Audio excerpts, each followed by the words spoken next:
Hey y'all, this is Toya. You tuned in to Healthy Talks and Walks with Toya, where we are generational curse breakers that are growing in the uncomfortable.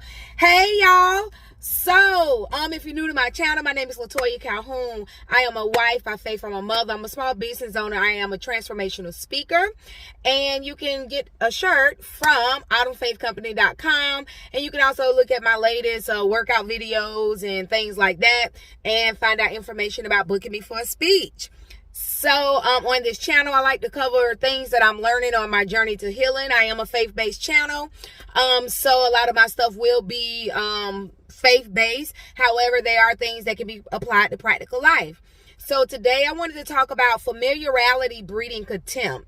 So I got this topic because during Christmas services at my church, Pastor Tim had made that statement, and I had heard it before. And what he was saying was about the fact that he has to kind of come up with a new way to present the same gospel and make it interesting for the people that come to church and for new people to grab a hold of this story. And so the thing of it is that it really just kind of like trickled in my mind a lot. I got two things that I really kind of wanted to share that it made me also think of as well, maybe three things. But anyway, so let me get to it real quick so I don't hold you guys too long.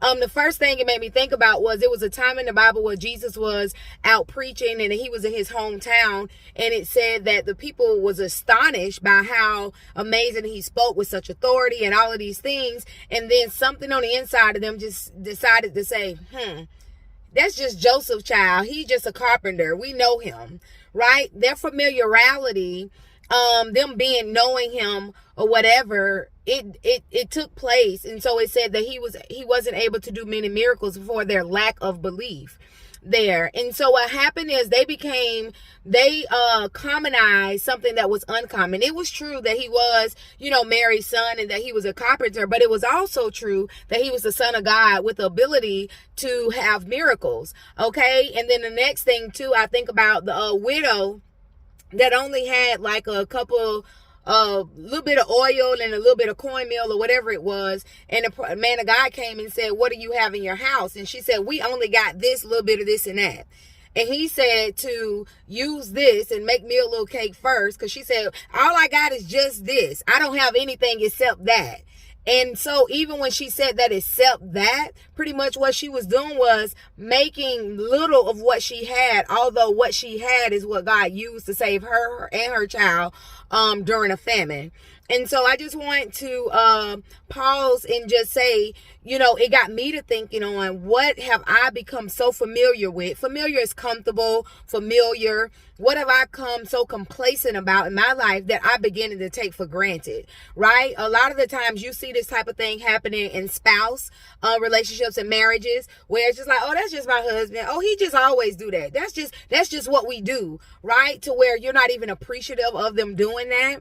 It also happens in friendships. Oh, that's just this person. That's just this person, right? And to where you mishandle them. It also happens at work relationships where we start to take our jobs for granted. It may not be your dream job, but where you are currently is preparing you for your dream job. You don't wait till you get to a place to already start practicing it. You have to already be practicing that mindset, because a light bulb ain't gonna just all of a sudden come on. You have to already be walking in that.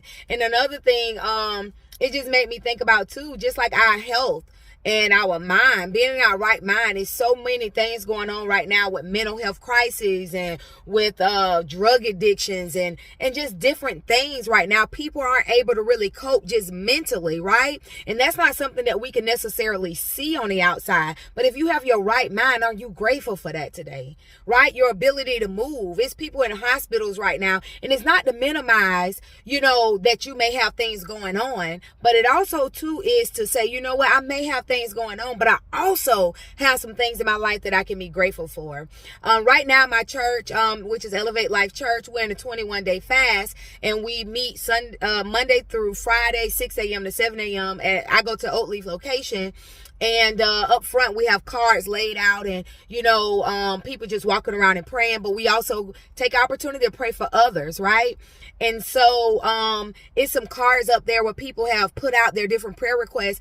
And my friend was telling me, shouts out to Missy, she was telling me how she had read a card where it was a kid in the handwriting of a child that said they're praying for their godly parents because the foster home they're in isn't even safe. Where this child, just isn't even safe. I seen on there where someone was brain dead at 33 years old. We're talking about people needing financial breakthroughs, but we're running through drive-thrus, spending money on food and things like that, right? We're talking about, breakthrough in our marriages, but we don't want to be the one that God uses and break first in order to leverage our marriage, for our marriage to have growth. Also, too, another thing is I was thinking about the capacity to receive what it is that we've been praying for. Have I become so familiar that I was praying for a thing that I haven't even asked God to develop my character, develop my capacity to receive that? And so I just wanted to encourage you guys, don't become so familiar with a situation, with a person, with a job, with a financial security that you begin to take it for granted and not really be grateful for it.